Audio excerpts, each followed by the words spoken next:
Nuestra reunión de hoy va a ser la conferencia internacional sobre la rentabilidad de la innovación social.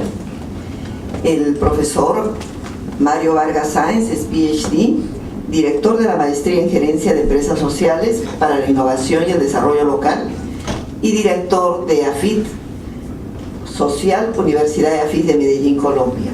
Con él tenemos mucho tiempo de trabajo. Él actualmente es nuestro profesor en el doble grado en los cursos de institucionalidad y empresas sociales, gerencia de empresas y desarrollo social. Aparte de eso, su experiencia a lo largo de 15 años ha estado al frente de la corporación socioeducativa y en más de 25 años de docencia y dirección universitaria ha podido desempeñarse en procesos de dirección, acompañamiento, creación e implementación de planes de negocios, ideas y proyectos del empresarismo, ambientes de aprendizaje organizacional y procesos de apoyo y coach sobre culturas y procesos empresariales con excelentes resultados. Mario está acá con nosotros y creo que hay que aprovechar este momento para poder conversar con él. Él va a dar una conferencia de aproximadamente hora 30 y luego ustedes van a tener tiempo también de intervenir. Vamos a pasarles el micrófono para que haya una suerte de diálogo también y poder él recibir también las experiencias ricas que ustedes tienen en estos temas. Mario, por favor. ¿Aló? ¿Me escuchan? Bueno, muchísimas gracias. Ante todo, un saludo a la doctora Marcela, directora de este programa, amiga, y es un honor cada vez que podemos trabajar juntos. A ti y en ti a todo el cuerpo docente de la maestría en gerencia social y a cada una y cada uno de ustedes que han decidido invertir un espacio de su tiempo para reflexionar. Yo creo que la academia no es un proveedor de recetas. El día que uno buscara en la academia recetas, se equivocó de camino.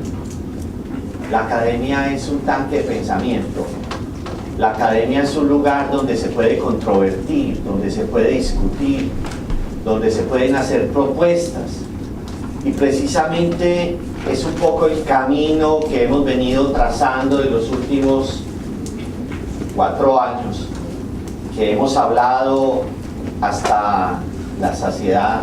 Algunos me odian, porque repetimos lo mismo, es decir, los lugares comunes de la transformación social se parecen a los lugares comunes de la transformación personal.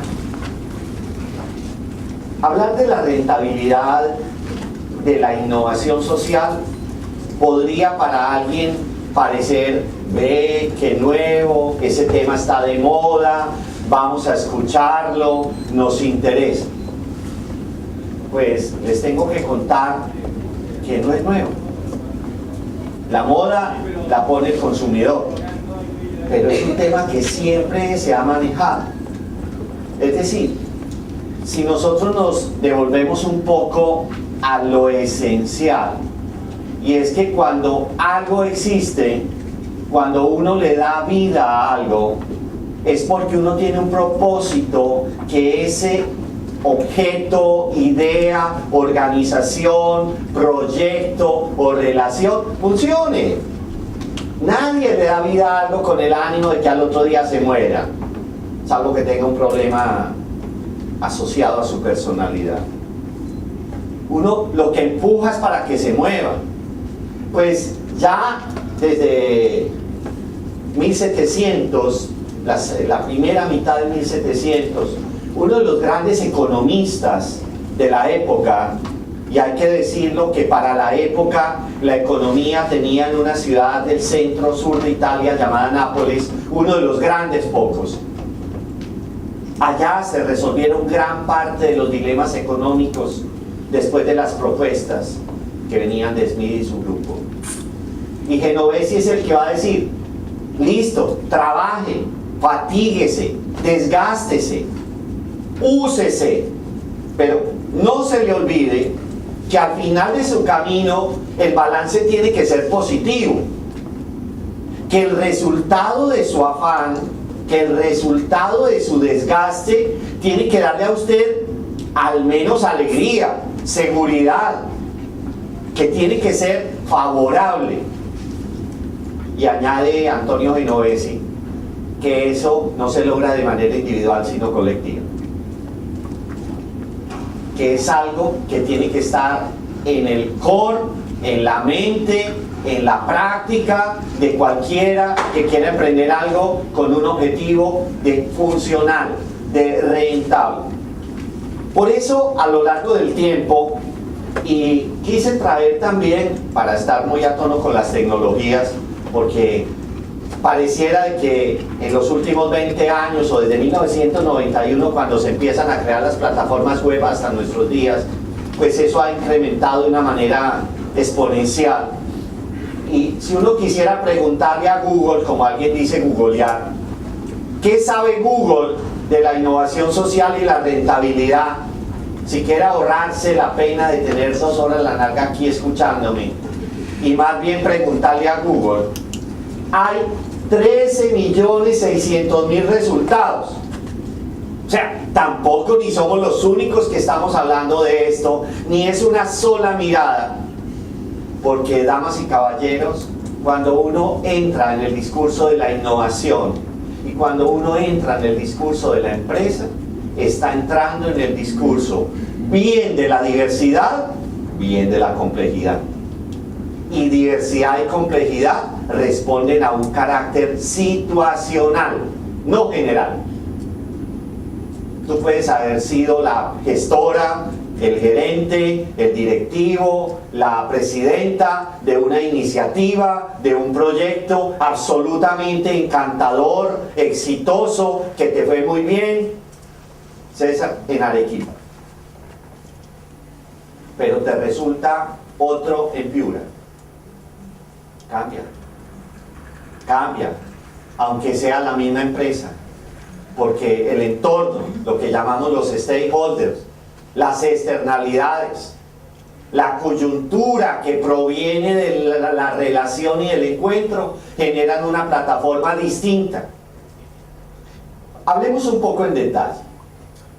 Yo tengo el vicio de empezar hablando desde la definición. ¿Y por qué lo hago?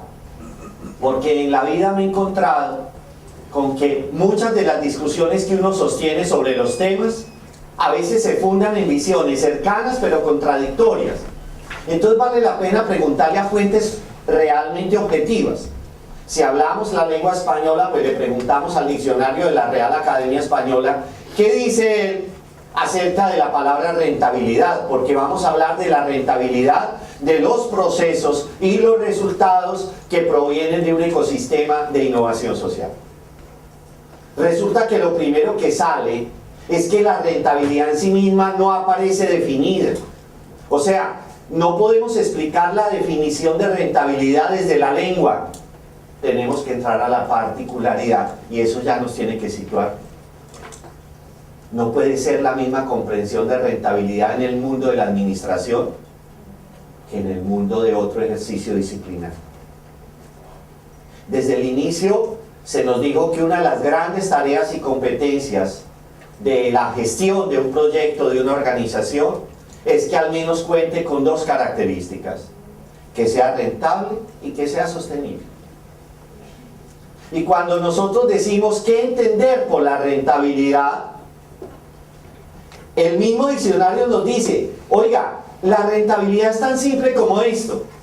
Usted siente, usted percibe, usted se da cuenta que está obteniendo un beneficio.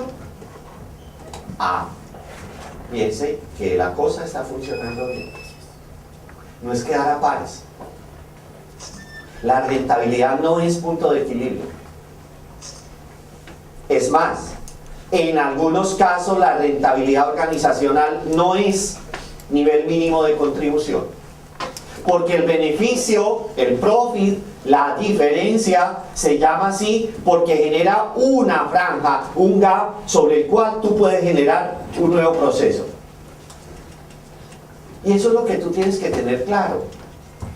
Muchas veces nos equivocamos cuando emprendemos tareas, proyectos, acciones, direccionamientos, planificaciones, porque no tenemos claro qué es lo que vamos a obtener. Entonces, si nos va bien, qué rico. Si ganamos 5 o 100, básicamente la diferencia no la valoramos, sino la determinamos como si un ejercicio positivo. La rentabilidad se mide en beneficio. Y el beneficio es un concepto que proviene de la percepción y de la realidad. El beneficio tiene que ser útil, tiene que servir, tiene que ser tangible. Entonces ya ahí empezamos a decantar algo, y es que cuando hablamos de rentabilidad, alguien tiene que experimentar esa rentabilidad. Alguien tiene que percibir que esa rentabilidad funciona.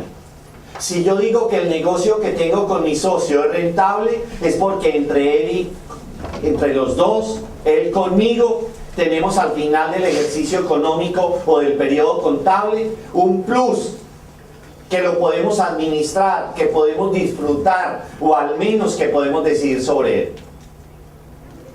Rentabilidad, utilidad, beneficio, percepción. Pero además está la palabra valor. Y si volvemos a preguntarle, porque la rentabilidad está aduciendo, está tocando algo que se percibe y se declara como valioso. Mira cuántas definiciones de valor trae nuestro diccionario español. O sea, no es tan simple que yo diga, eso es valioso. ¿Desde dónde estás hablando? Máxime en el mundo social, que tiene todas las complejidades de la problemática, de la situación, del contexto, de la coyuntura, de la costumbre y de la malversación. Si nosotros revisáramos cualquiera de ellas, vamos a encontrar que hay una gran relación entre rentabilidad y valor. ¿Por qué?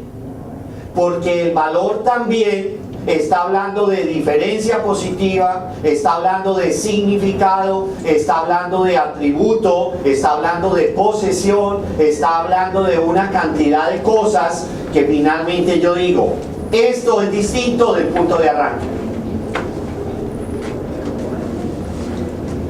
Y una curiosidad, en el diccionario la definición de valor agregado no existe. En la lengua española sale valor añadido. Y yo quisiera que por un momento se permitieran pensar qué significa añadir. Y añadir es modificar la estructura. Lo añadido no es original. Por lo mismo, la generación de rentabilidad, el margen de rentabilidad, es algo que excede la base, es algo que diferencia el plan, es algo que tiene que ser radicalmente distinto a lo que se puso al inicio del proceso, que es una consecuencia hoy. Entonces hasta ahí tenemos una primera idea, y es que la rentabilidad pertenece al mundo de lo tangible, que la rentabilidad pertenece al mundo de la capacidad de decidir sobre eso que se obtiene, y que la rentabilidad debe, no puede, debe ser valiosa desde la básica definición de valor. Entonces ya tenemos rentabilidad, démosle rápidamente una mirada a la innovación para poder llegar a la innovación social. La palabra innovación tiene básicamente un llamado a profundizar en la novedad. No es ex novo, es in. Innovar ha tenido muchísimas miradas. La revolución industrial para muchos fue la primera gran innovación de la humanidad. Pero hay otros que dicen, no, la pintura rupestre de Altamira, o los trabajos de las sociedades más antiguas, esas sí que fueron innovaciones. O el descubrimiento de la escritura cuneiforme, ¿te parece poca innovación? O el paso de la cultura coloquial y del nomadismo al sedentarismo y a la historia, que coincide con la escritura como tal. ¿Te parece poca innovación? Entonces mira que la innovación en sí misma hay que situarla en el mundo que nos compete, porque nosotros pertenecemos a un posgrado gerencial. Es una maestría en gerencia. es una maestría en estrategia, es un concepto desde lo administrativo, desde lo rentable económico. Entonces, vale la pena decir, si bien hay hitos, hay momentos en los cuales se empieza a hablar de innovación, las grandes innovaciones le pertenecen apenas hace 2 siglos. Después de la revolución industrial con la aparición de la máquina, mano alargada, trabajos como los de Marshall o Schumpeter, en donde piensan que la innovación tiene que ver con la capacidad del hombre para optimizar. ¿Y cómo se optimiza? Mejorando procesos, mejorando tiempos, mejorando tecnología, mejorando hardware, mejorando control. Y es así como nos encontramos con una mirada innovadora, en donde el resultado de la innovación es que las cosas se parezcan a la categoría de eficiencia. Ahí cae tranquilamente un video que muchos o todos conocen de Tiempos Modernos de Charlie Chaplin. Los circuitos productivos, las bandas transportadoras, las rutas de producción, la distribución de plantas, como niveles de innovación. Inclusive eso podría tener un efecto del posfordismo, de inclusive las últimas culturas de la automatización. Siempre bajo la lógica, somos innovadores porque somos capaces de optimizar. Y en muchas organizaciones y empresas todavía hoy, las áreas de investigación y desarrollo creen que innovan porque optimizan.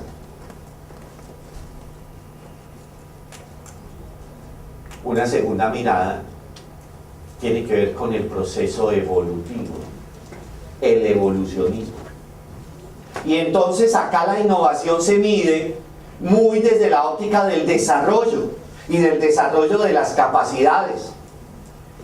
Es descentrar la respuesta del ser humano. Ese es el lugar desde el cual ustedes y yo hablamos, por ejemplo, de disrupción, de puntos de partida distintos para obtener soluciones a problemas complejos. Desde ahí es que se afirma que nadie innova desde la ignorancia, que para innovar se requiere fundamentación, conocimiento, experiencia o al menos experticia. Porque es eso, ese conocimiento, esa práctica, esa maestría, la que se va a volver en el insumo, en el input, que desde adentro le permita al ser humano ofrecer respuestas distintas, mejores. Yo creo que la evolución es un salto cualitativo. Uno habla de la evolución cuando el ser evolucionado o la realidad evolucionada mejoró cualitativamente a la versión anterior. Entonces la innovación como producto, como resultado, tiene que ser la versión beta, la versión super, la clase ejecutiva que tú habitas para poder navegar en un mundo donde la rentabilidad es el retorno. Y cuando eso se va dando a lo largo del tiempo, vemos cómo intervienen inclusive organismos internacionales. Tenemos la OSD, tenemos el Manual de Oslo, que dicen, no, vamos a ponernos de acuerdo porque todo el mundo está hablando de eso. Entonces, fijemos una literatura, fijemos unos principios para que cuando la gente diga, esto es innovación, lo pueda reconocer. Y aparecen unos cambios interesantes. Overdorf tiene en el año 2000 un trabajo de los más importantes que se han hecho sobre innovación disruptiva, que es la antesala de la innovación social. Cuando dice, primero vamos a apuntarle a la simplicidad. Cojan ustedes las innovaciones que han hecho los negocios escalables, como las aerolíneas low cost.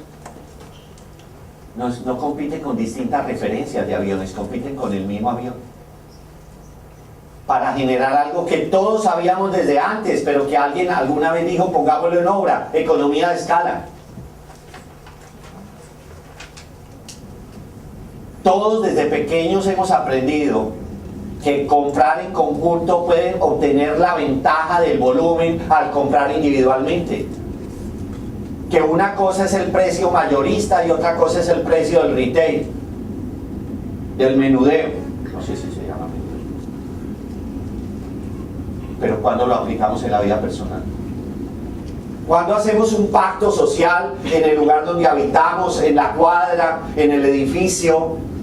Cuando hablamos con los colegas de la empresa, vos mercás, yo también, vos comprás, yo también. ¿Por qué no hacemos una compra colectiva? Porque casi siempre creemos que esos temas son del lugar de trabajo. Porque alguien nos dijo que esto de competir en la menor complejidad y en el mejor precio es algo que tiene que ver con lo que uno hace. Y resulta que el gran pensamiento disruptivo es, eso tiene que ver con vos. Eso tiene que ver contigo. Tú vas a ser una persona innovadora si tu vida es innovadora. Tú vas a poder hacer de la innovación un modelo. Es que la innovación no es un producto. Es muy peligroso confundir la innovación con un producto, resultado de la innovación. Nosotros no estamos hablando de un Fab Lab. No estamos diciendo que para que la Católica sea innovadora hay que comprar impresoras 3D. O que para que usted sea innovador tiene que tener gafas de cuarta dimensión, televisores de 4K y, mejor dicho, hologramas.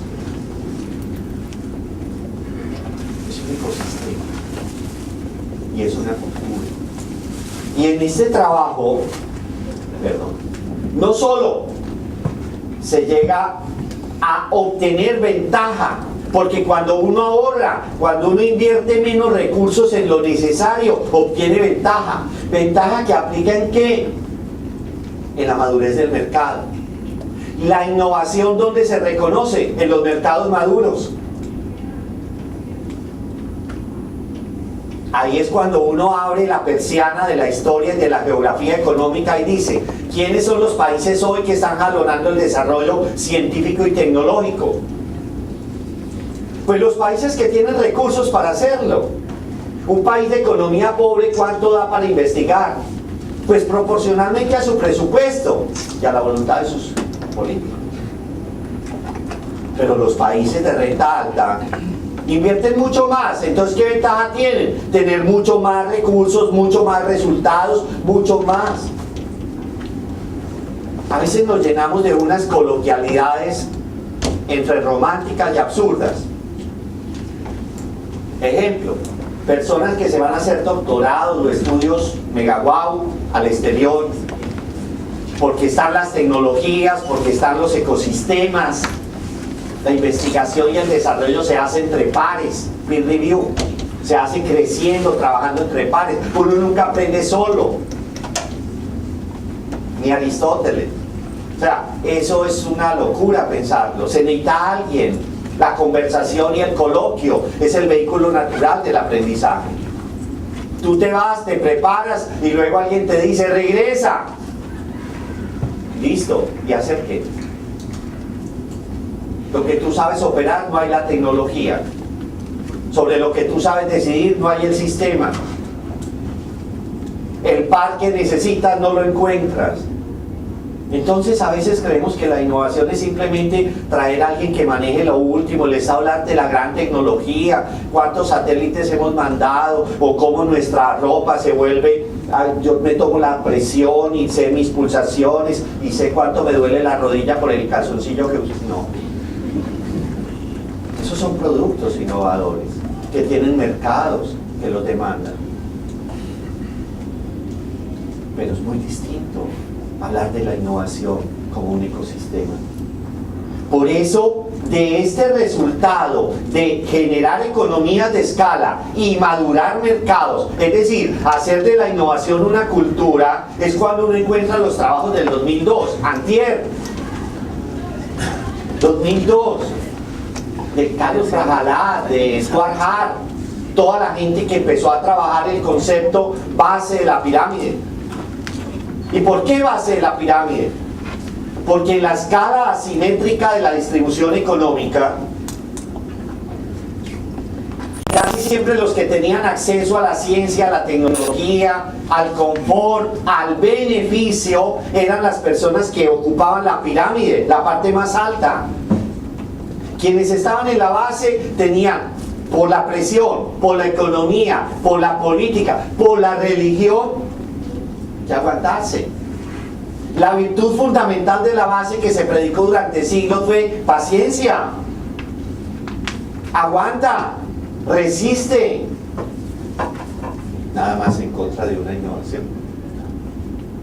Y de un momento a otro alguien dice, un momentico, es que el futuro estás ahí. Es que las verdaderas respuestas es para hacer una movilización en donde aparezcan unos valores que pertenecen al clima de la innovación. Porque ¿qué es beneficio? Es equidad, es disfrute, es oportunidad, es seguridad, es calidad. Está en el diccionario. Y eso es lo que permite que rápidamente la innovación salte de pensar, si es la base de la pirámide, oigan, estamos hablando de al menos 3.000 millones de seres humanos que tienen preguntas sobre temas importantes, no solo sobre salud, alimentación, enfermedades. Esas son preguntas grandes, pero hay otras preguntas que también requieren una mirada innovadora.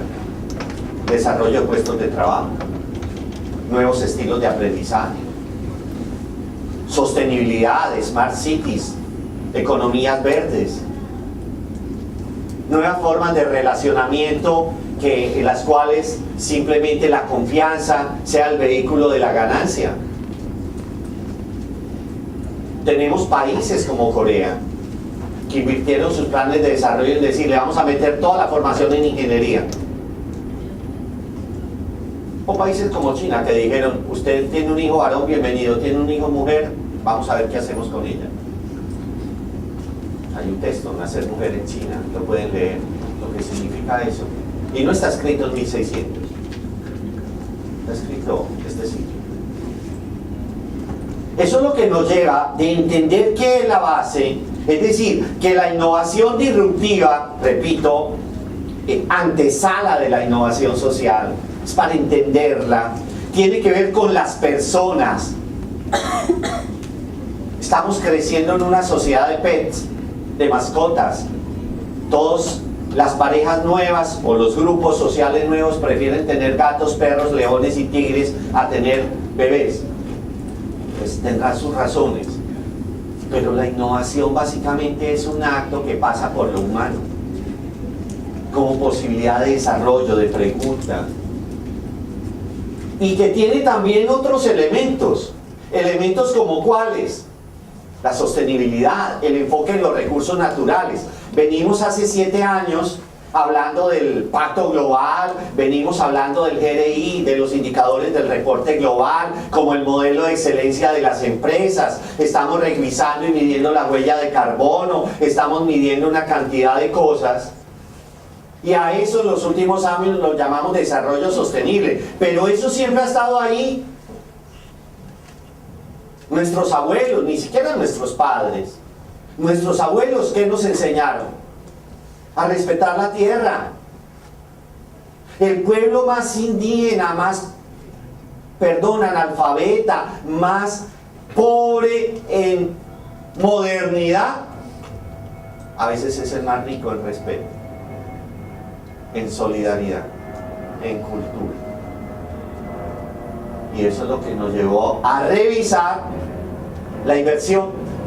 Porque si queremos generar ahorro, mejorar mercados, llegar a más personas y salvar el entorno, entonces se necesitaba volver a pensar en el vehículo natural para que lo anterior funcione, que es el cash, la inversión. Y ahí es cuando, empezando este siglo, hace crisis la inversión asistencialista, hace crisis la caridad.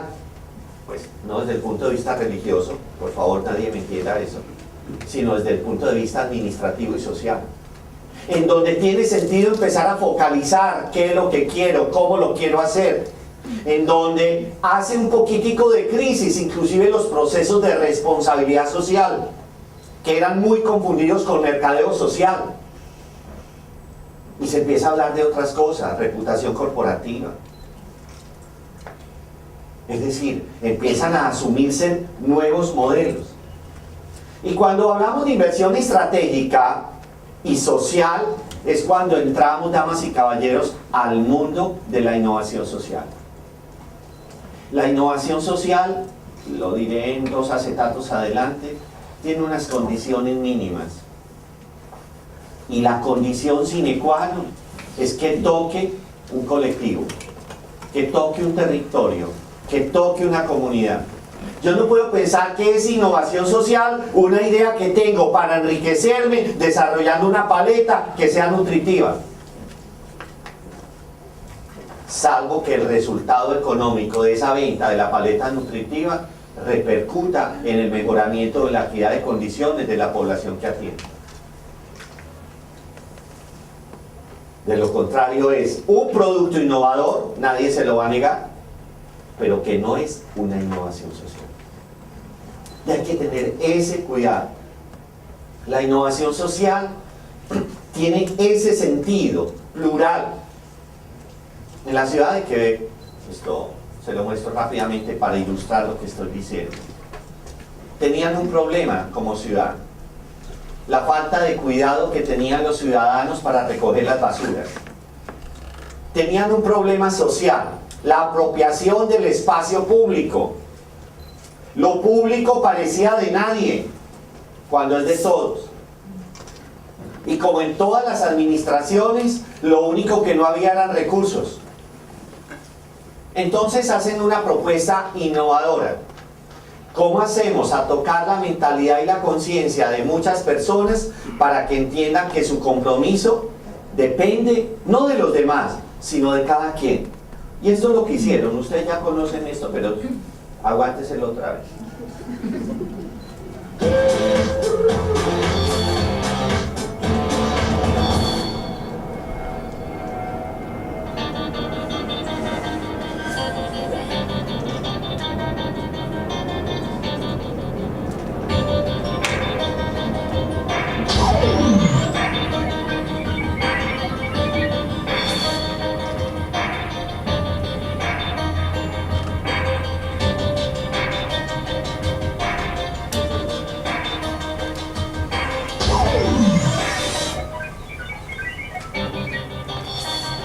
Pasando alrededor son las frases que todos sabemos. En cada kilómetro de océano hay miles de piezas de plástico. Estamos diciendo no más bolsas plásticas, dejen de tomar vasitos con pitillo, tomen directamente, cuiden el planeta.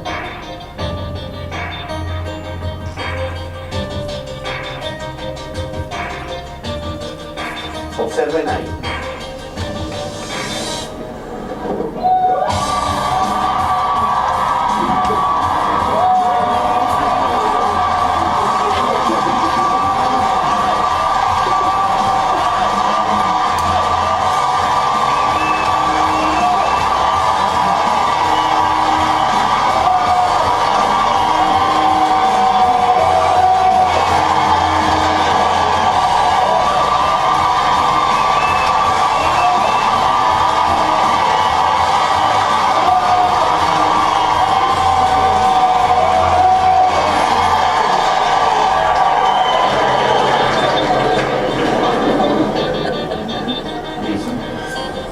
Ese es el resultado. 91% de los habitantes de Quebec tomaron conciencia. ¿Cuánto creen ustedes que costó esa campaña? ¿Cuánto valen 5.000 gorras? ¿Cuánta gente desocupada habita en los centros comerciales? A esa no hay que pagarle que vaya, antes hay que pagarle que se vaya. Y a la gente se le pide un favor: al que haga algo bien, apláudalo, estimule la buena práctica. Y la gente cree que está aprobando la buena práctica. Mentiras. Cuando yo apruebo la buena práctica, estoy tomando conciencia de lo que estoy aprobando. Felicitaron a una Pero ¿quiénes quedaron tocados? 5.000. Eso es innovación. Es multiplicar, es generar mayor valor y es social porque toca a más de uno, porque cambia la costumbre, porque modifica la cultura, porque impacta positivamente en el beneficio, porque es medible. Eso es de hace pocos años, esto no pasó el siglo pasado. Es medible. ¿Cuánto le vale a una administración pública la recolección de los residuos? ¿Cuánto? Me imagino que ustedes pagan mensualmente la boleta de recoger. ¿Cuánto le vale a la municipalidad? Yo no sé si en sus playas la gente deja basura o no. ¿Cuánto le vale recogerla? ¿Cuánto le vale recuperar del mar los desechos? O del medio ambiente. Estos son los costos de la innovación. Estas son la rentabilidad de la innovación.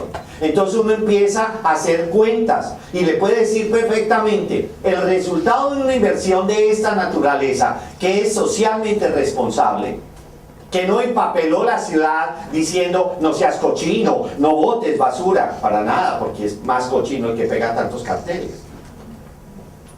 Ni es poniendo más cámaras, ni es contratando más policías. Es haciendo más ciudadanía. Es partiendo del capital de base que obtiene el beneficio, que es la persona humana. Por eso la innovación social requiere gestión, requiere que alguien asuma el liderazgo, requiere que alguien diga, de lo social vamos a hacer algo rentable.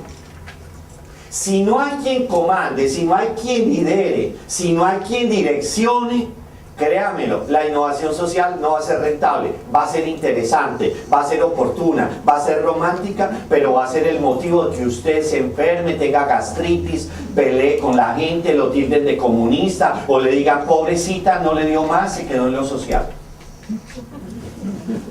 Porque ese es otro mito social.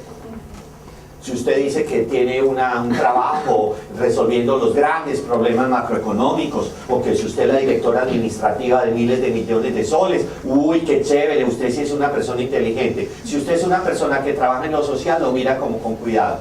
Sí, pues, bueno, sí, era esperar. Entonces, ahí hay una gran barrera, Y volviendo al mismo diccionario, vean que la gestión es simple. Alguien hace gestión, miren, esto está literal. Lleva adelante, no lleva atrás. Es que Jack Truth escribió un libro llamado El Poder de lo Simple. Es que esto es simple. La rentabilidad es el resultado de adelantarse. Y la gestión tiene ese propósito de empujar, pushing, de empujar, de garantizar que las cosas se den.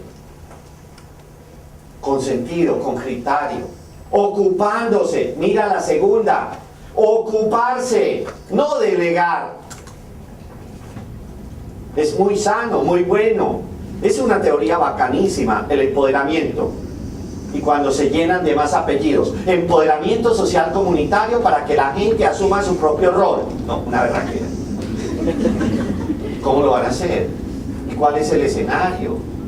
¿Y usted qué va a garantizar? ¿A dónde los va a traer? Vamos a cerrar las brechas sociales. Démosles a todos un diploma.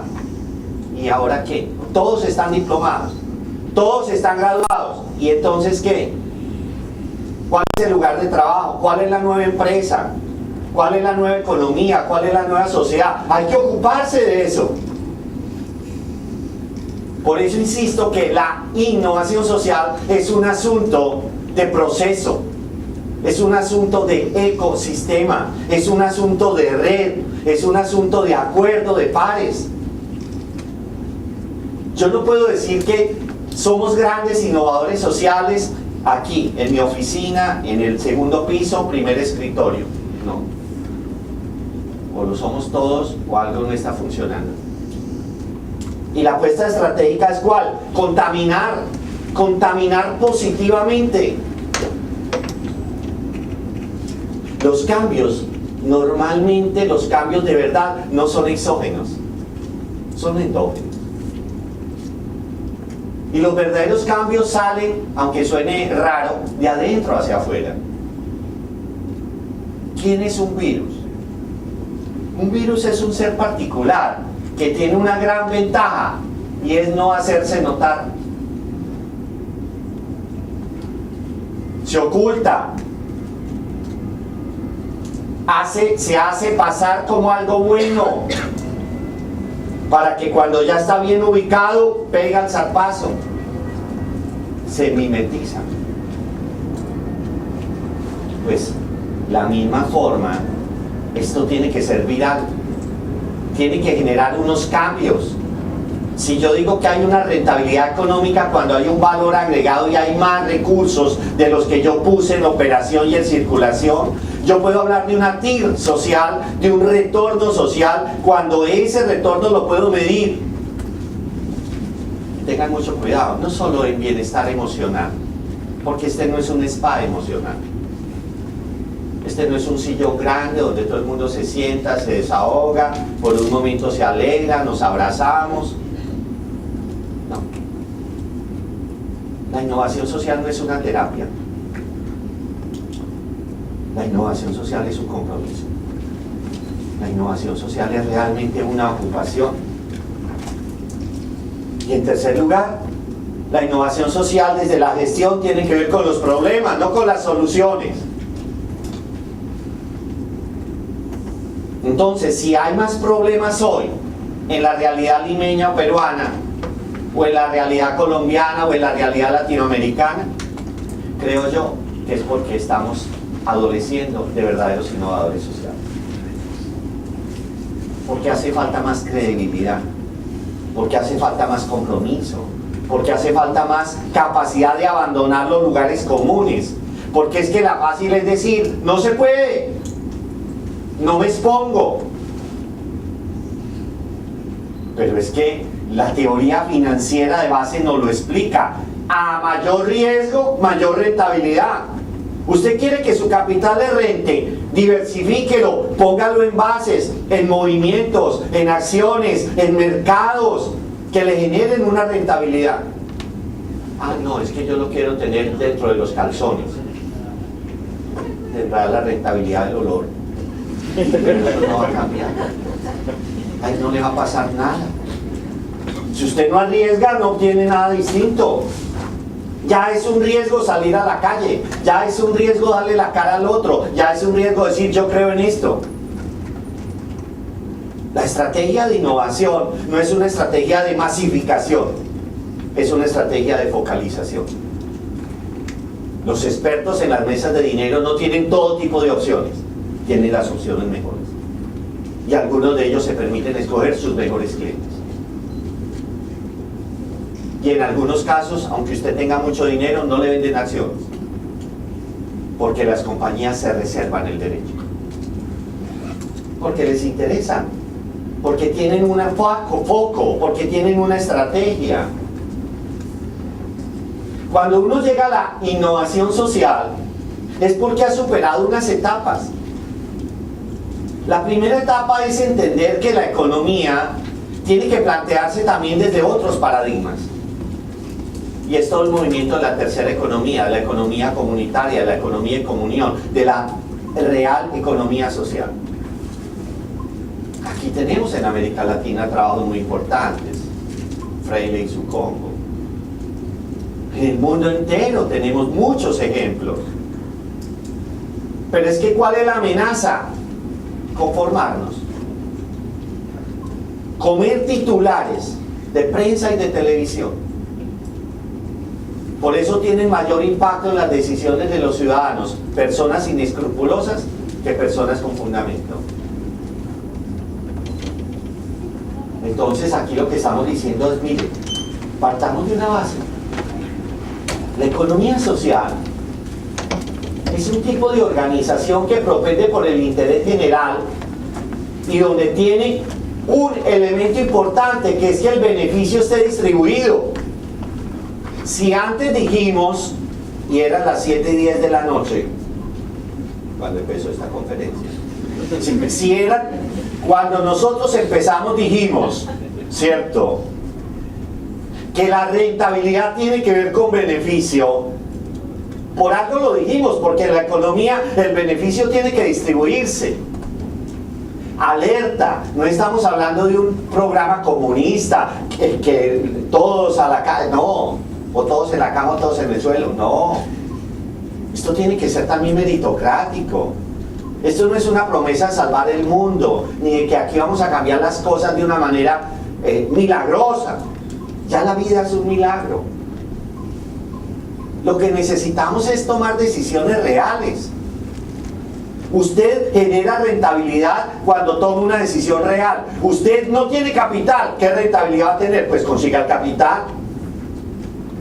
De hecho hay gente que hasta presta para ganar. Trabaja con la plata del mister. En la cultura coloquial de América Latina se dice: el que nada tiene, nada debe. O el que nada debe, nada tiene. Mejor. Para tener hay que deber. Porque muchas veces uno no nace con la platica debajo del colchón. Tiene que irse haciendo. Pero aquí se necesita pensar qué distribuir. ¿Y a quién distribuirle? ¿Qué tipo de rentabilidades sociales pueden existir en procesos de innovación?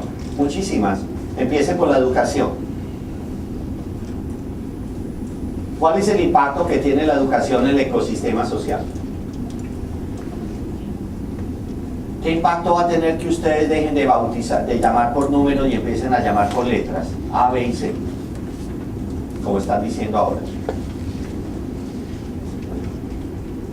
El impacto tiene que verse distinto. Una persona educada o formada, ¿qué persona debe ser? Un ciudadano, no un extraterrestre. La persona que respeta la fila, que conduce mejor, que no sea salvaje cuando alguien lo pasa, que respeta el principio de la física, que velocidad tiene que ver con fuerza, con tiempo, con materia, que no porque va en un carro modelo 2017 piensa que toda la pista es de él, porque la tiene que compartir, y máxime si son las 8 de la mañana. Y no basta que te publiquen, como llaman en algunos medios, criolladas. Eso es una manera muy indecente de hacer cambio. Se necesita, para que haya innovación, disciplina, control. La rentabilidad es el resultado de un control. Si no hay unas premisas, si no hay unos fundamentos, no hay unos resultados. Si usted quiere hacer, yo no sé cómo hacer los postres de ustedes tan ricos, pero hablemos de arroz con leche. Pues sí, arroz con leche. Usted echa arroz y echa algo de dulce para que eso le sepa rico, ¿no? Pero si usted deja eso ahí horas y horas y horas, al final, ¿qué tiene? Un acocado, yo no sé qué tendrá, la olla quebrada.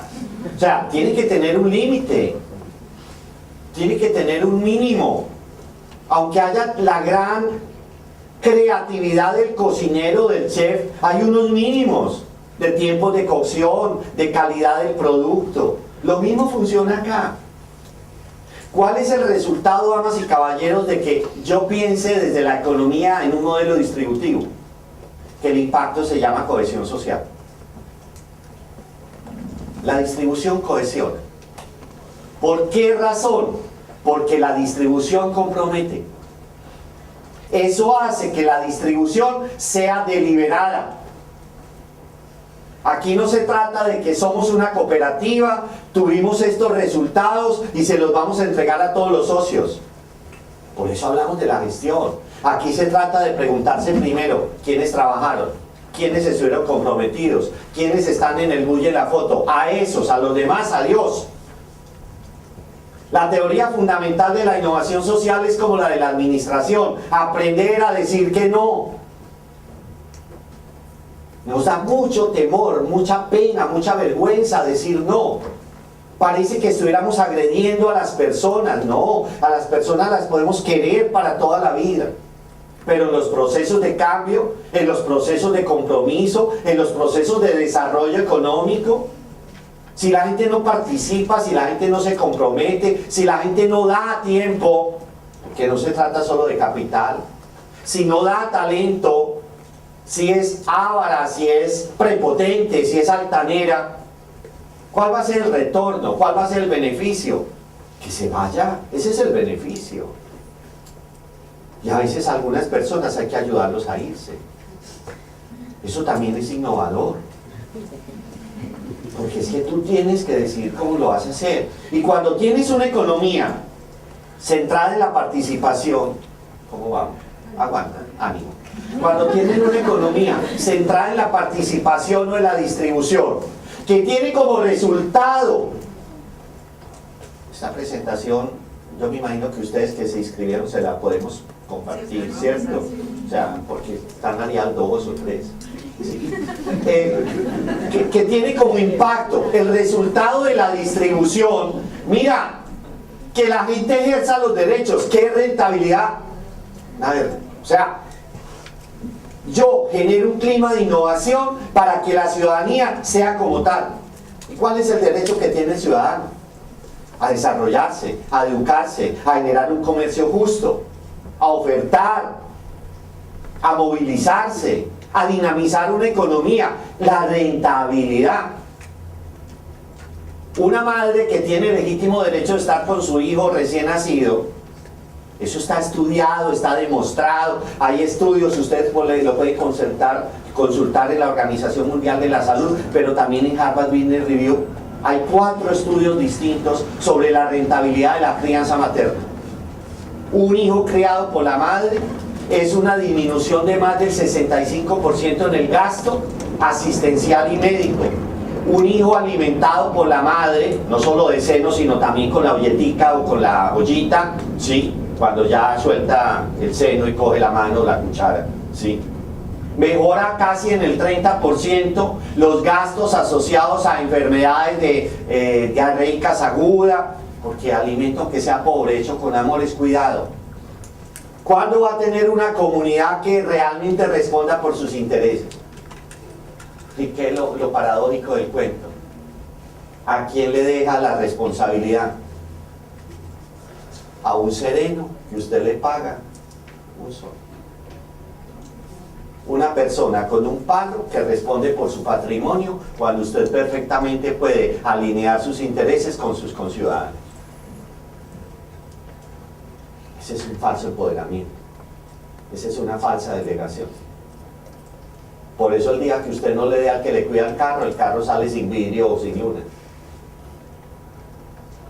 Porque estamos creando un antisistema. Economía social que genera cohesión social da como resultado para la innovación social.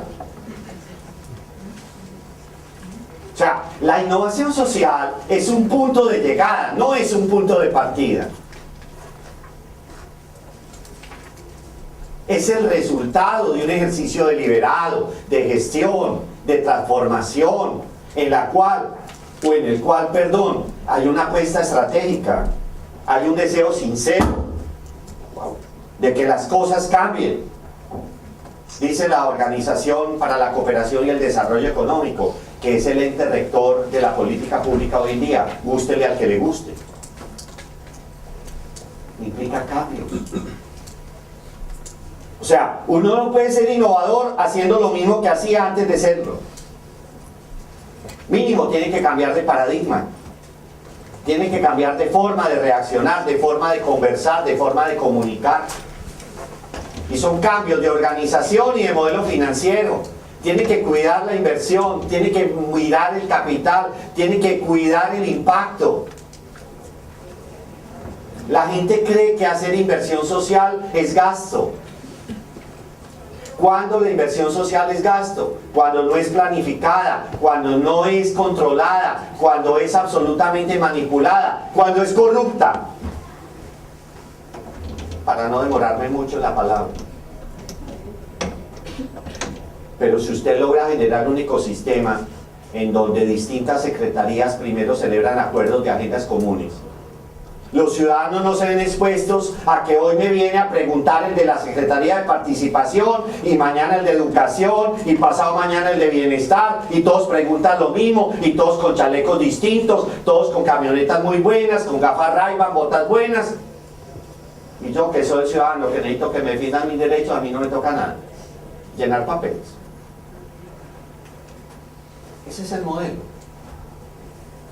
Estamos convirtiendo a la gente en consumidor de refrigerio profesional, en diligenciador de volantes profesionales, en gente que hace filas, nosotros le decimos colas, también ustedes, en hacer colas. Usted es un profesional en colas, porque sabe que para cualquier cosa, cola. No puede haber, tiene que haber un cambio organizativo, un cambio en los procesos, un cambio en las relaciones. Y esos cambios están provocados por una intencionalidad. Dice la OSD, no dice Mario, dice la OSD, todo ello con el fin. O sea, hay una deliberada, una clara intencionalidad. ¿Con el fin de qué? De conseguir respuestas a los problemas que ya hay hoy.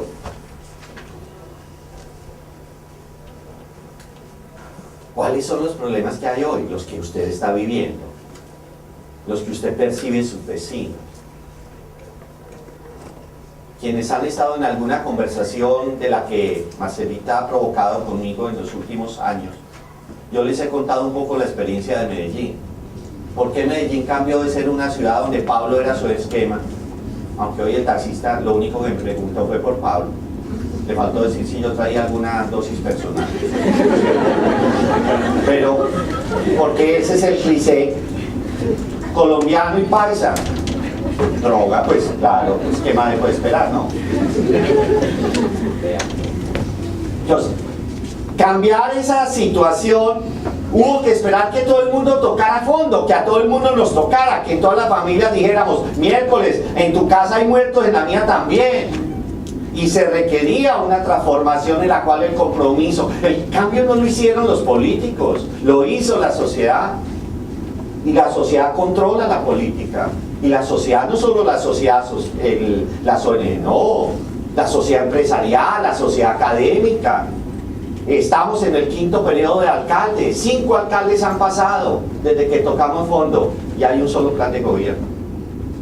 No permitimos que llegue uno nuevo con un plancito nuevo, porque no hemos resuelto nuestros propios problemas. Si pudimos nosotros que estábamos llevados, que nos empelotaban en cada aeropuerto, pero está creciendo. La economía peruana es envidiable. Ni hablar de su gente, ni hablar de todo lo que significa la cultura, todo lo que ustedes tienen. Entonces es un momento de llamar la atención y creo que en buena hora programas como esta maestría de gerencia social está diciendo, venga, ¿cuál es la capacidad de transformación social que tenemos los peruanos? Porque es que la innovación social será rentable cuando la gente perciba el beneficio que obtiene cuando alguien ayuda a solucionar los problemas que la sociedad tiene hoy.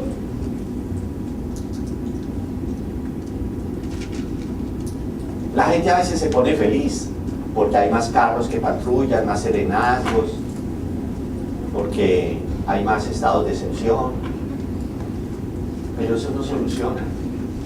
Eso es triste, eso es lamentable. Es posible, créamelo, es posible generar otro tipo de respuestas. ¿Fácil? No. De una, menos. Ojalá yo pudiera decir palabras, diría mamadito, tampoco. O sea, esto no se hace de la noche a la mañana, pero sí se hace con gente buena como ustedes, con gente consciente como ustedes. Imagínense cada uno de ustedes que viene, cada uno tendrá sus motivos de haber venido a aguantarme.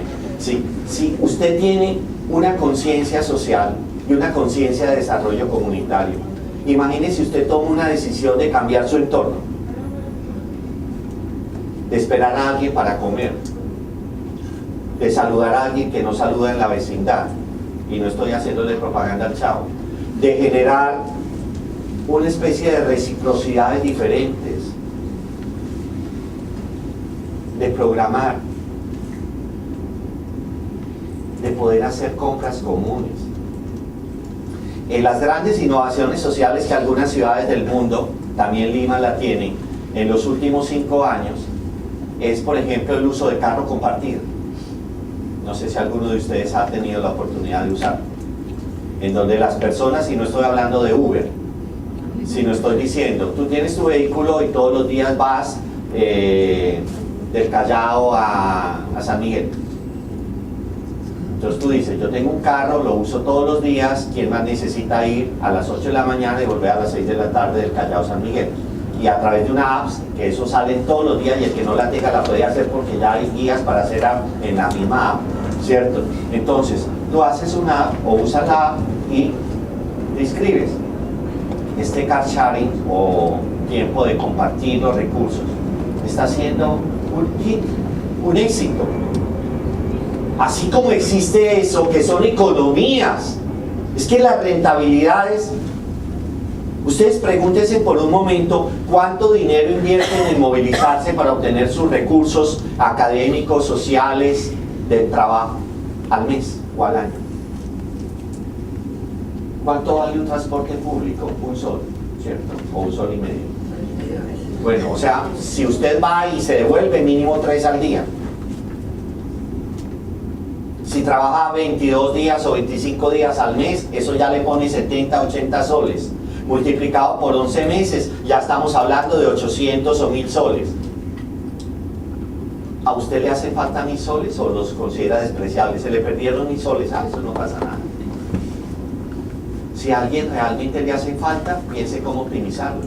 Y estoy diciendo un ejemplo tonto, un ejemplo chiquito, lo que significa ser innovador. Pero piense cuando usted compra la carne, si consume, o el pescado, o el arroz, o el maíz, o las papas. ¿Qué pasaría si usted le pregunta a las 18 familias que viven con usted cerca, usted dónde compra, cuánto compra? Eso lo puede hacer a través de un niño. Si le da a usted pena, mande un pelado de esos que con darle un bombombún, el tipo va y pasa por todos los apartamentos a las 11 de la noche. Y tiene un detalle, y simplemente es un acuerdo, y genera un precio. Y no es que usted se gane la diferencia, es que la gana la comunidad. Entonces cuando la comunidad percibe el beneficio de lo que significa operar en comunidad, se da un fenómeno llamado innovación social. No sé si me entienden ese concepto. O sea, es el resultado la innovación, pero tiene que estar pensada y deliberada. Eso ha hecho que personas como Porter hayan revisado su modelo del polígono de la competitividad y hayan dicho, esto en el 2011, hace pocas horas, oiga, es que estamos hablando de un terreno bastante reciente, donde nos dice, miren, el tema de crear o de generar diferencia en la ecuación de valor que él proponía como resultado de ser competitivo, ya en este momento tiene que ser una diferencia absolutamente evidente y que genere algo explícito para los demás. A eso lo llaman valor compartido. Valor compartido que hace una empresa competitiva, que hace una sociedad competitiva, que genera una comunidad competitiva. ¿Cuál es la competitividad de San Isidro, o de Magdalena, o de tu zona, o de tu submunicipalidad? ¿En qué son competitivos? Ahí tiene programas, ahí tiene propuestas, ahí tiene ideas para que desarrolle, porque definitivamente es la diferencia la que genera el margen. Si nosotros nos quedamos en lo que todo el mundo hace, en el commodity, ¿usted ha sentido y ha experimentado alguna vez salir a la calle, sobre todo ellas, y encontrar otra mujer idénticamente vestida como está usted? ¿Qué siente? ¿Se siente tranquila? O de pronto alguien se lo goza y dice, ¿van a cantar?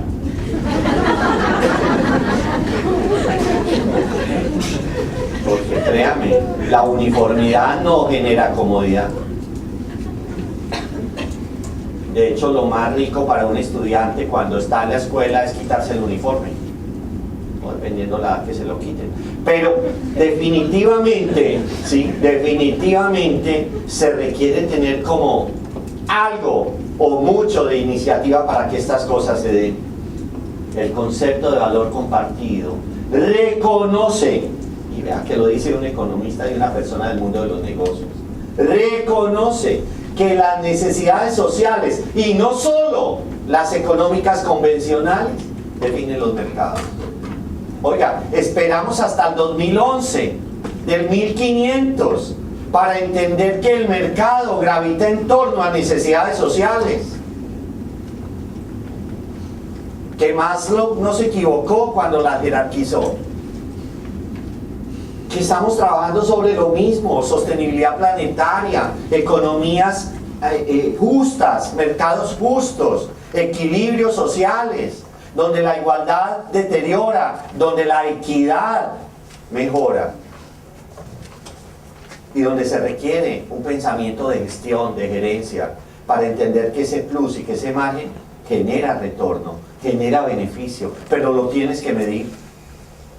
Porque la rentabilidad no puede ser simplemente un saludo a la bandera. Ay, es que nosotros somos muy felices, economía de la felicidad.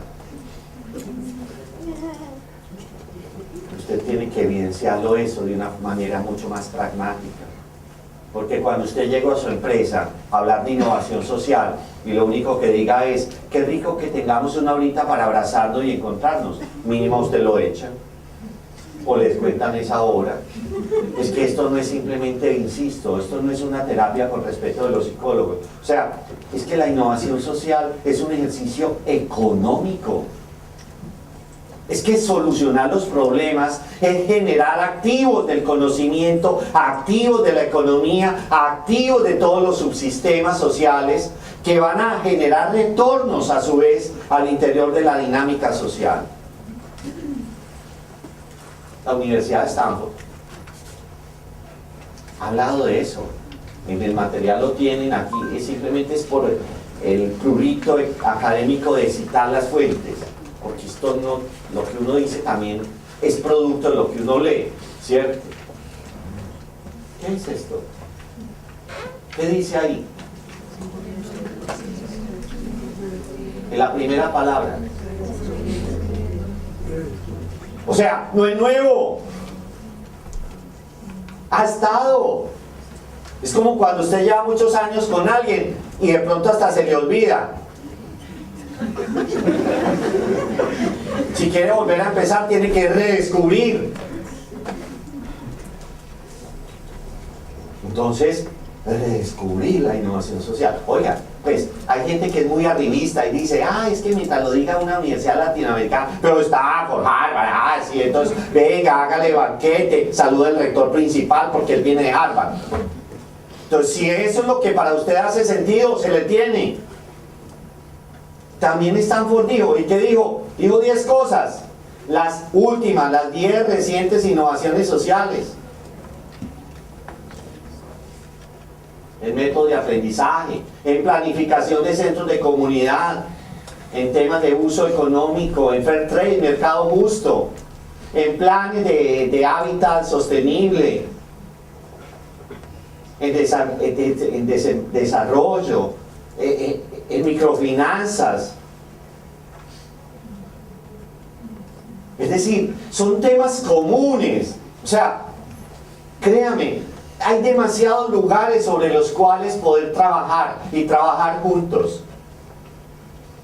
Pero casi que usted, después de escuchar hoy, debería tener un indicador de rentabilidad de esta conversación. Y es: ¿qué va a hacer? Porque si usted es de los que cada vez que hay un tema importante va y se siente, lo escucha y toma nota, pero después ni se acuerda dónde dejó la hoja, pues está pasando bueno, pues está desprogramado y no tiene nada que hacer los miércoles de 7 a 9, entonces va y a ver qué hace, ¿cierto? Como hoy no hay partido.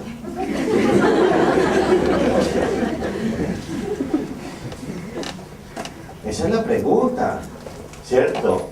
Desde la academia se pueden hacer cosas rentables. Una mostradita rápida chicanera. Sí. Nosotros cogimos, por ejemplo, en la universidad la gente que hace ingeniería y empezamos a hacer prototipos. Esto se llama MOF. Es simplemente, pues, son raperitos, es enseñarle a los pelados de los barrios de periferia con material de desecho hacer muebles. Esta es una plataforma para bailar hip hop, que es un ritmo que en algunos lugares se usa, y es como generar escenarios con grafitis pintados por ellos mismos para ubicarlos en los barrios. No es cambiar la cultura, es aprovechar la cultura. Esta es una iniciativa de pintar con las manos, pasarse, un juego.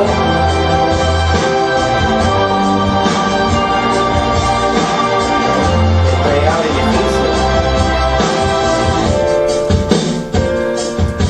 que tiene que ver también con toda la economía de paz. Esto es... Hay muchos pelados que tienen muy buen talento, pero no tenían cómo sonar en público. Les hicimos un sistema de amplificación fácil. Miren, son innovaciones simples, pero que tienen un impacto social grandísimo en la gente que construye, en la gente que disfruta. Una coronita que se ilumina y estimula el pensamiento. Detrás de eso, ¿qué hay? Nada. Un juego de luces LED, pero que cuando el pelado está ahí siente que está pensando mejor. Claro, absolutamente. Pistas con multicolores para improvisar. Ah, que actúa como un tiburón, a ver, representen el tiburón. Entonces, hay muchas formas, y nosotros decidimos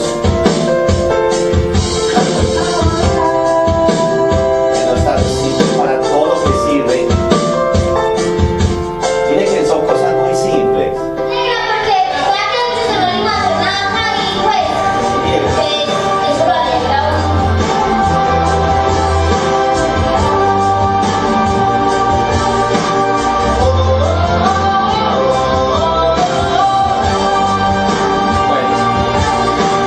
En fin, hay muchas cosas, inclusive este tipo de soluciones que también se hicieron, es dejar de hacer tesis para guardar y empezar a solucionar los problemas reales de la sociedad.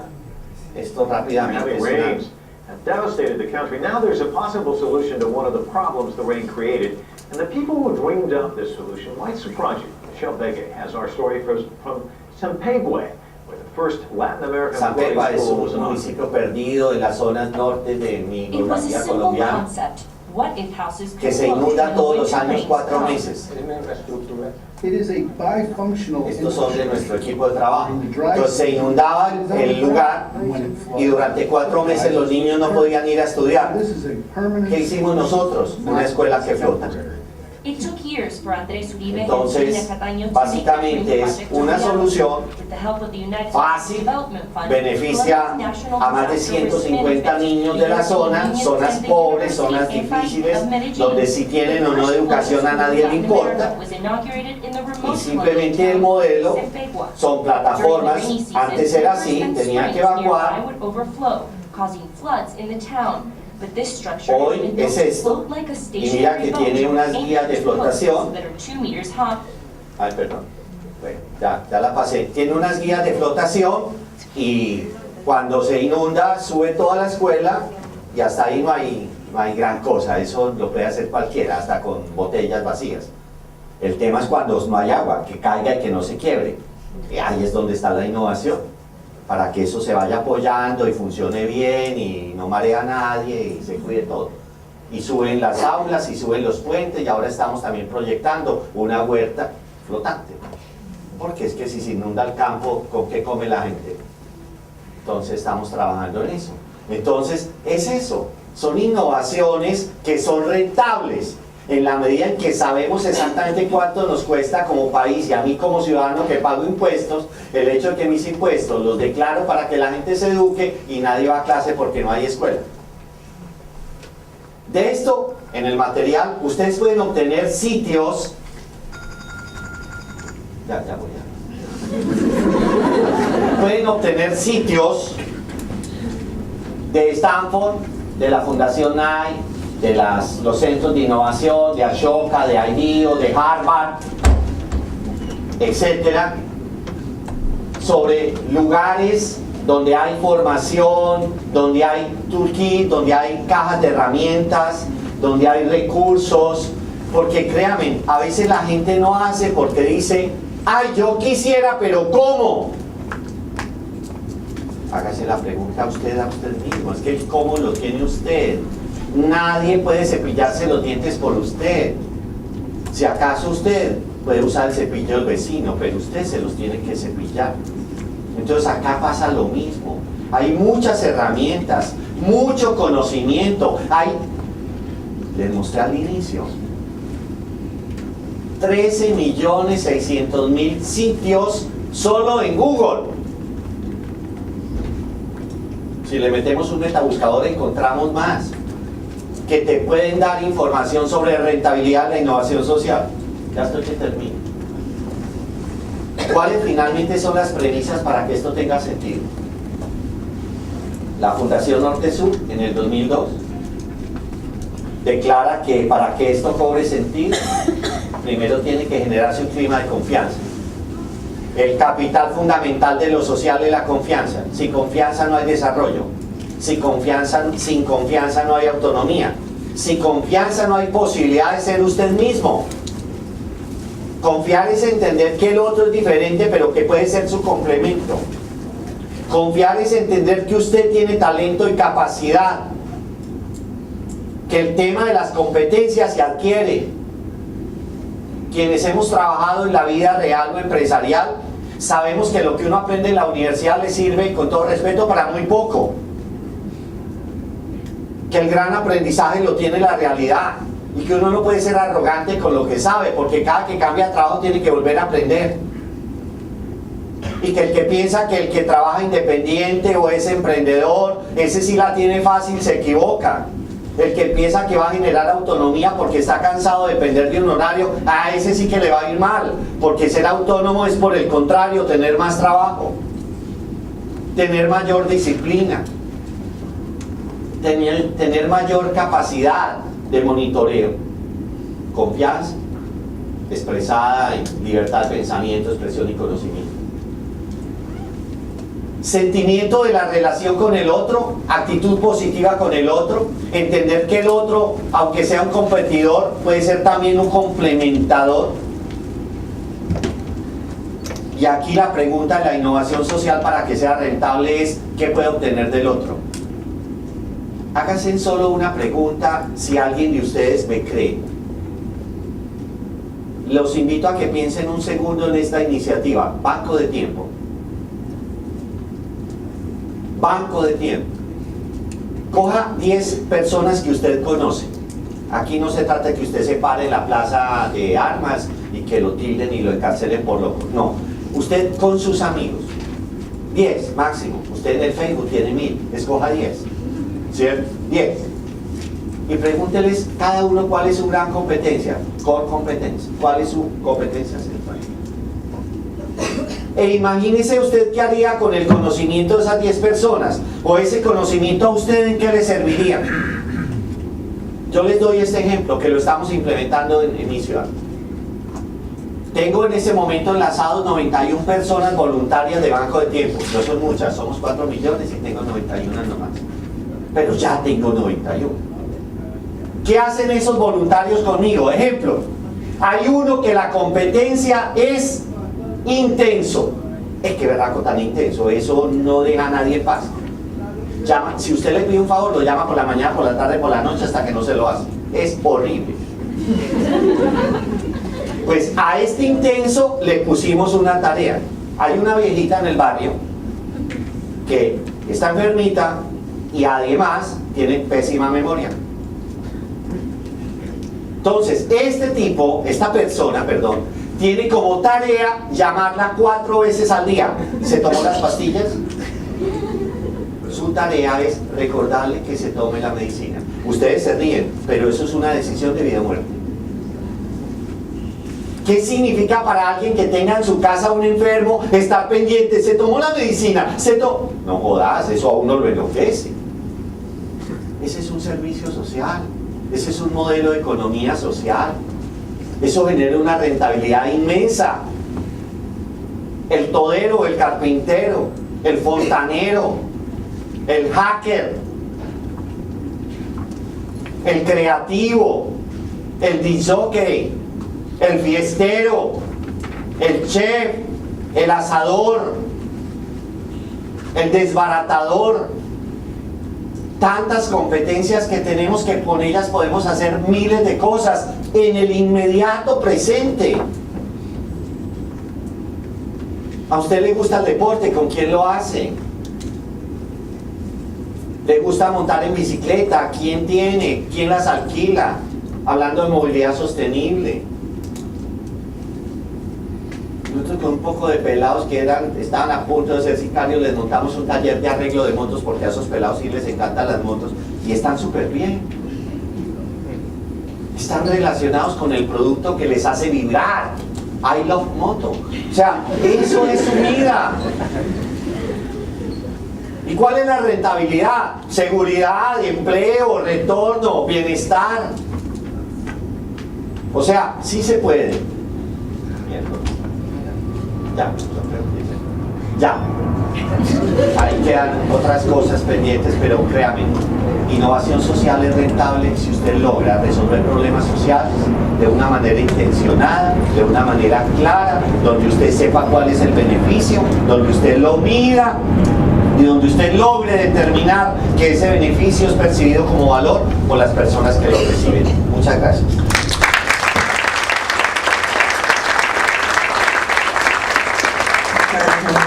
Realmente creo que has sido muy motivacional. Muy largo. Pero no. Ha habido muchos temas que has tocado, principalmente hablar de la innovación como un ecosistema. Creo que eso ha sido muy importante para todos. Y la innovación social que toque al territorio. O sea, hablar de innovación social y hablar del territorio como el espacio en donde uno tiene que trabajar este tipo de propuestas, ¿no? Y la innovación social requiere de la gestión y del compromiso, y eso es lo que da rentabilidad. Entonces, hay una serie de elementos claves que ha planteado Mario, que creo que ameritan que ustedes de repente inicien con algunas preguntas que pueda Mario responderles ahora y entrar en un diálogo. En todo caso, les pasamos el micrófono. Levante la mano quien desea hacer alguna pregunta o algún comentario y adelante. Sí, señorita. Sí. Buenas noches, le felicito por su exposición, realmente muy motivador, como dijo la profesora. Bueno, tengo dos preguntas específicamente.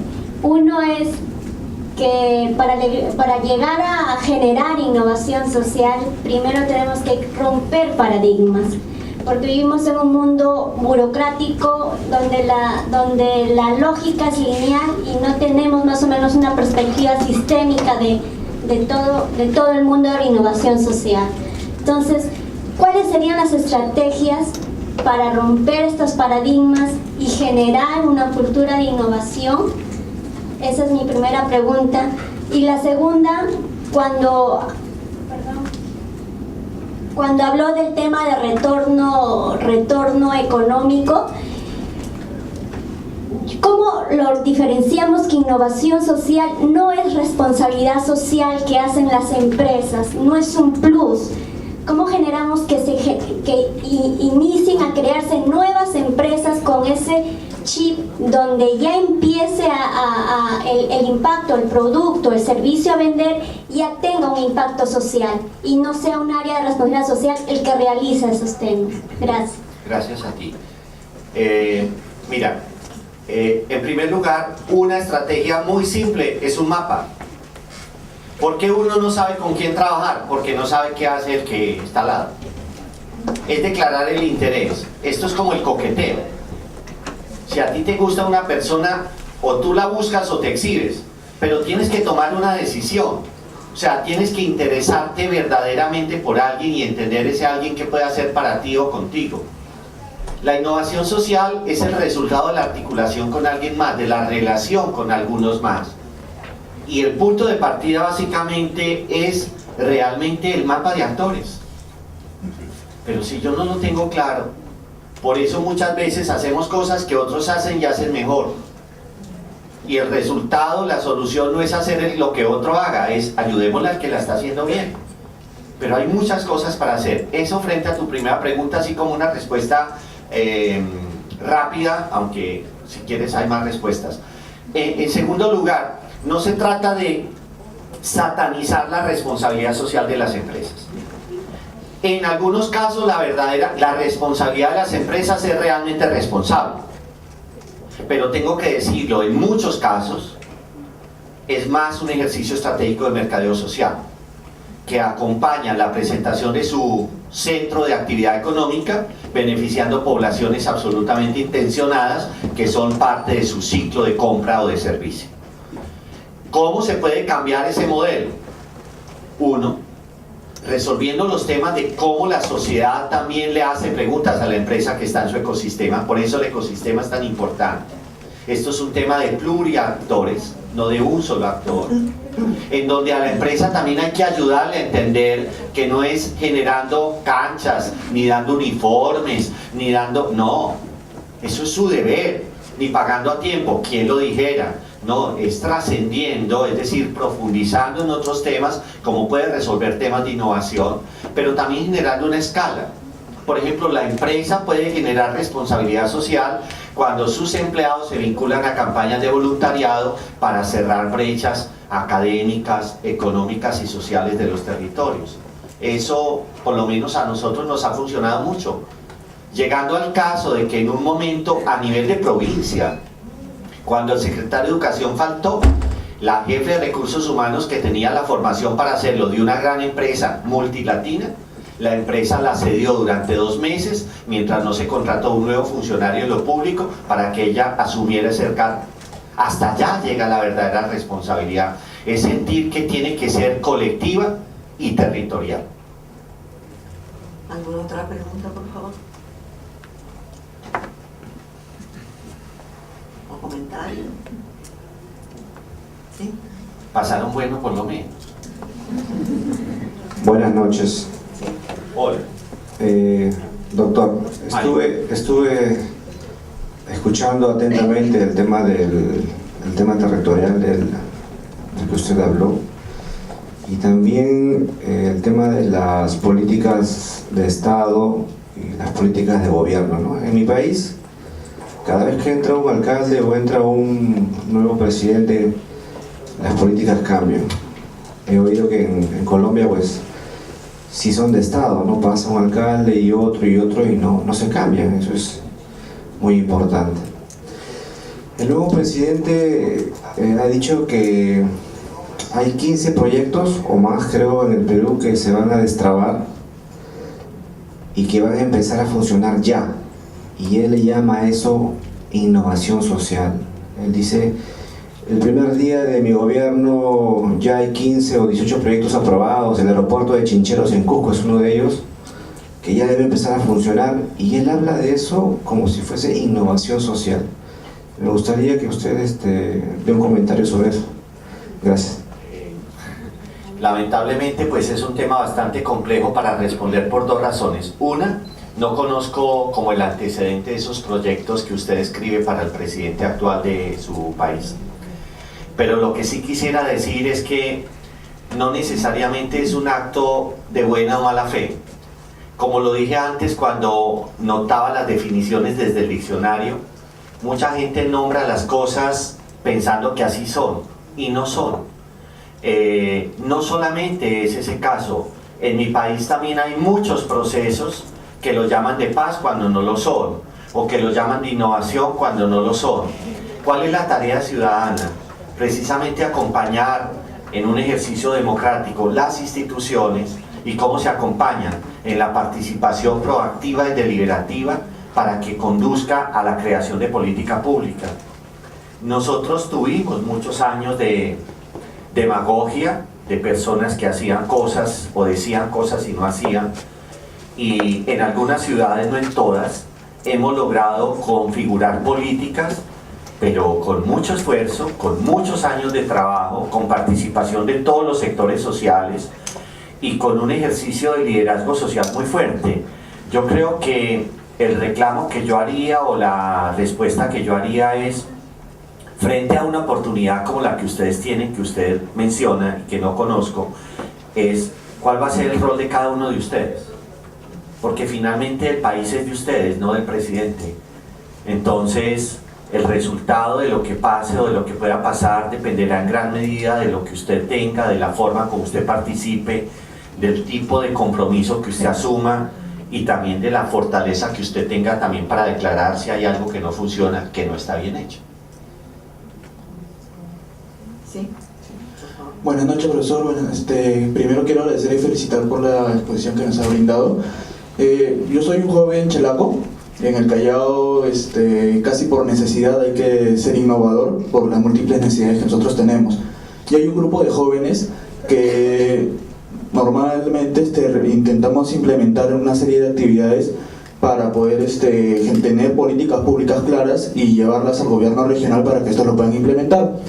Hace poco hemos querido establecer el Consejo Regional de Juventudes para poder ser parte de SENAJU. Lastimosamente, y es algo que nos ha pasado siempre, el principal enemigo de todo proyecto innovador en el Callao es el mismo gobierno regional. Con el Coreju, como lo hemos llamado, tuvimos un infiltrado, por decirlo así, que le llevó todas las ideas que nosotros hemos tenido, lo llevó al gobierno regional.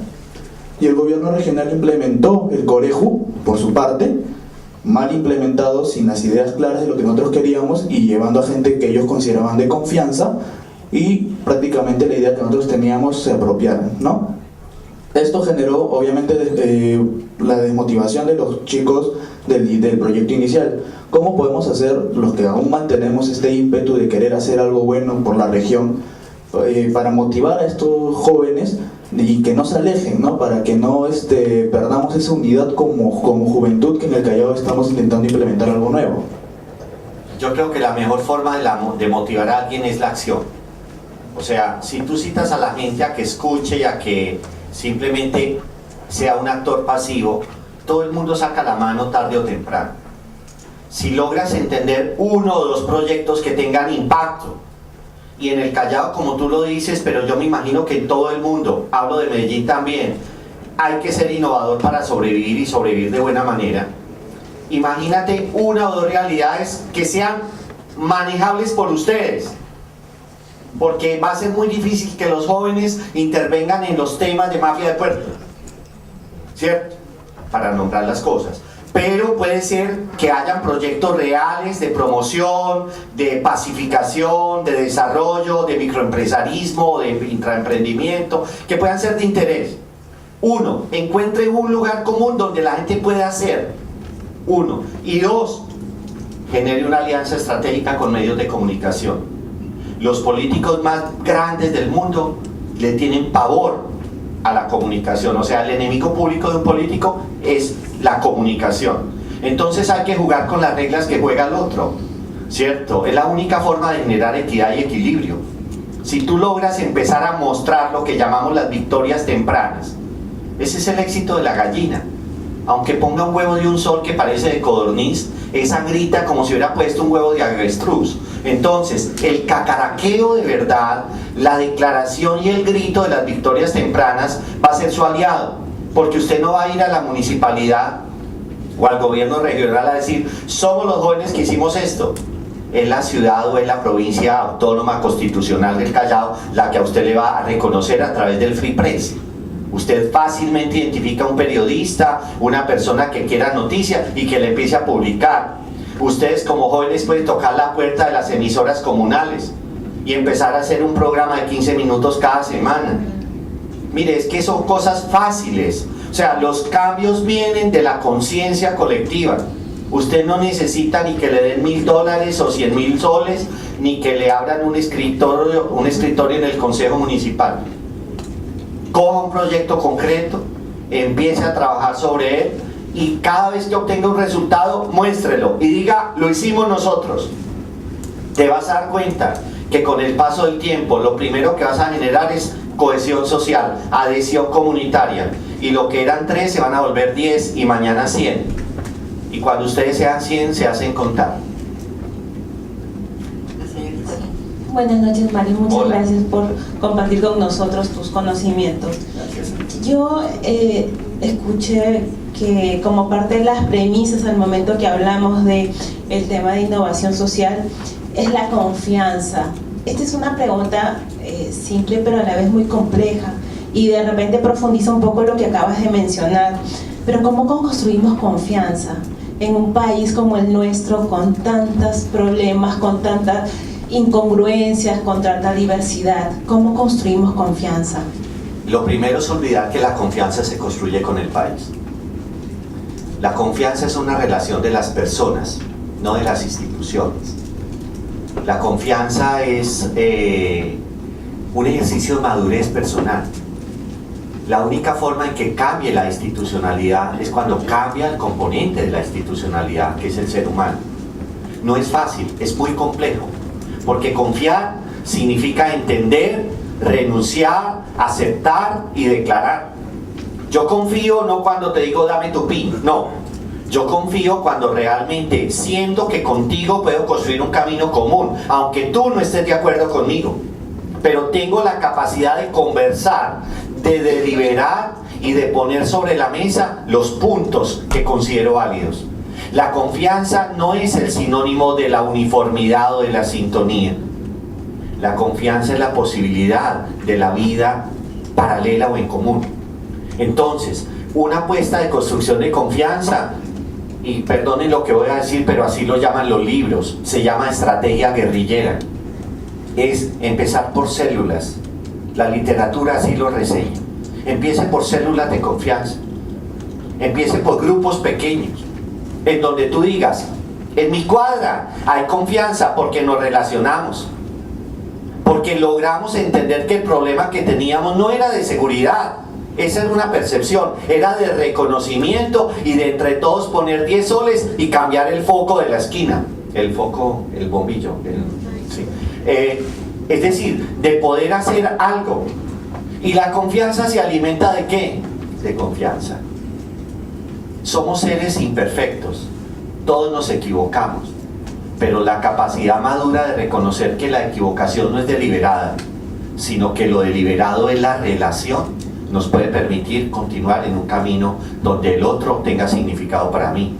Y en esas posibilidades tú empiezas a experimentar que la confianza genera más confianza. Y cuando tú confías en alguien vas a encontrar que al interior de esa red de confianza hay liderazgo social. Y puedes hacer pedagogía política y social para que mañana quienes te representen sean personas con las cuales tú digas, yo lo conozco, entonces confío. Y se va haciendo un crecimiento, digamos, espiral, exponencial. Es un tema de años, no es un tema de minutos. No son conferencias ni prácticas las que cambian la confianza. La confianza no es el resultado de una dedicatoria, una serenata o un beso. No, la confianza es una apuesta de vida. Por eso dura. Señor, por favor. Bueno, ¿qué tal? Muy buenas noches. Muchas gracias por la exposición. Gracias.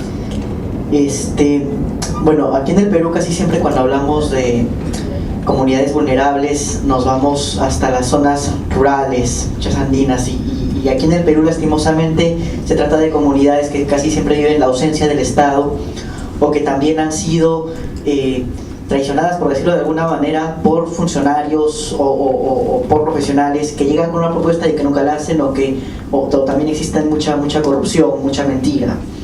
Eso se ve en la zona rural. Yo, por ejemplo, que he empezado a trabajar en proyectos de desarrollo, se nota mucha desmotivación. Sí. Entonces, por eso es que me parece tan importante la cohesión social para lograr estos fines, ¿no? Si queremos hacer innovación social, si queremos cambiar la realidad, se necesita que de una u otra manera la gente se apropie de la idea, de la propuesta y se la crea. Entonces, además de la confianza, que es vital, está el proceso para construir esa confianza, sobre todo en este tipo de comunidades. Entonces, no sé si puedas compartir con nosotros algunas experiencias o formas en las que desde comunidades rurales con culturas determinadas pueda construirse confianza y sobre todo pueda construirse esa motivación para generar los cambios que muchas veces la gente no entiende y cambios que también muchas veces no necesariamente o sea, son acordes a lo que la gente cree, ¿no? Al lugar, mira, la confianza sin participación o sin corresponsabilidad no existe. La confianza se alimenta de la responsabilidad. ¿Qué sucede? Ejemplo, esta foto que ustedes ven ahí es una comunidad vulnerable de un municipio periférico del país, en la costa, que tenía o tiene todas las necesidades del mundo. El modelo, lo que ustedes ven ahí, es una sola familia, en donde son los hijos tuyos, míos y nuestros, en donde es muy normal que la mujer no es que sea polígama, sino que como mecanismo de seguridad de su misma desprotección busca en un compañero alguna estabilidad, al menos económica, y es transada a veces vilmente a través de la generación y la procreación. ¿Nosotros qué estrategia usamos? Uno, desde el inicio, la vinculación.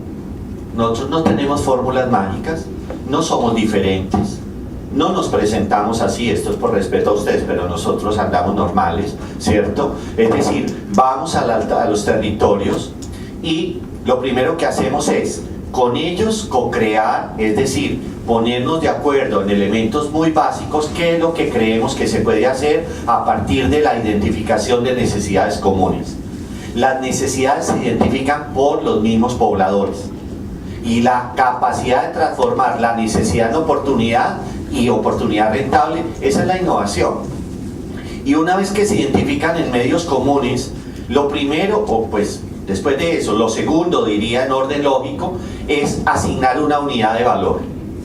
La gente tiene que sentir que lo que hace es valioso. Entonces, por decir algo, doña Carmen, que es la que presta el patio de la casa, o el potrero, ¿cómo le dicen? La chacra, la manguita, sí, el pasto.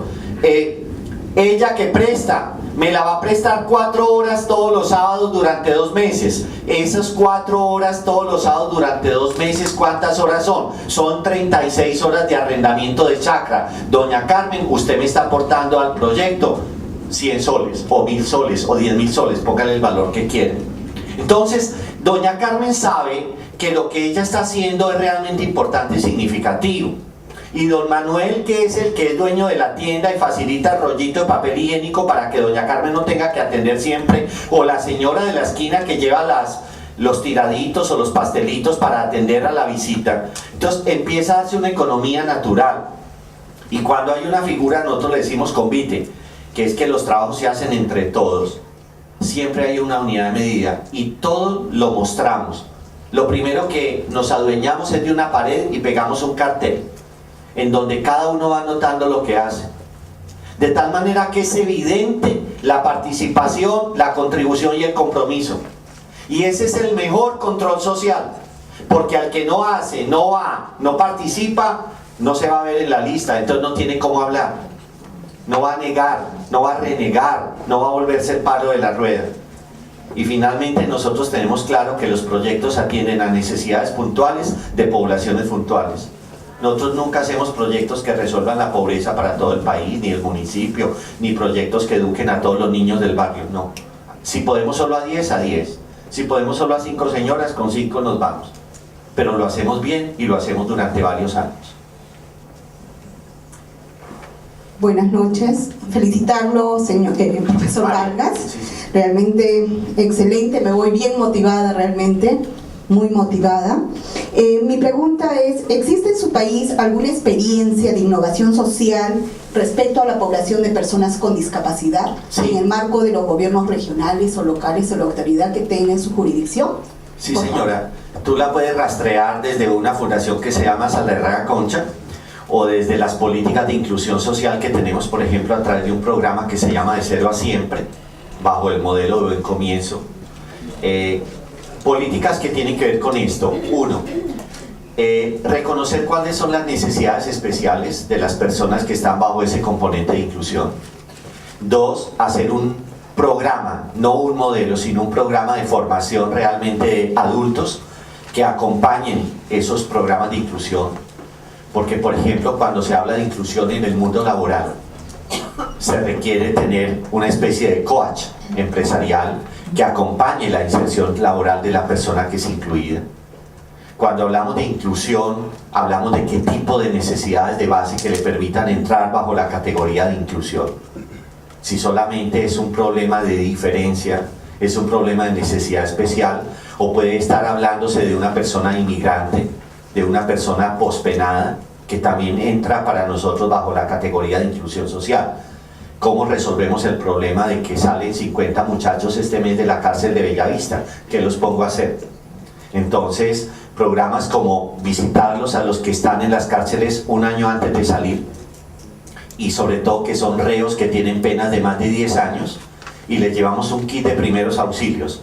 Un kit de primeros auxilios para un reo que va a salir, que tiene un mapa del país y de la ciudad, porque aunque él sea de la ciudad ha cambiado mientras él estuvo adentro.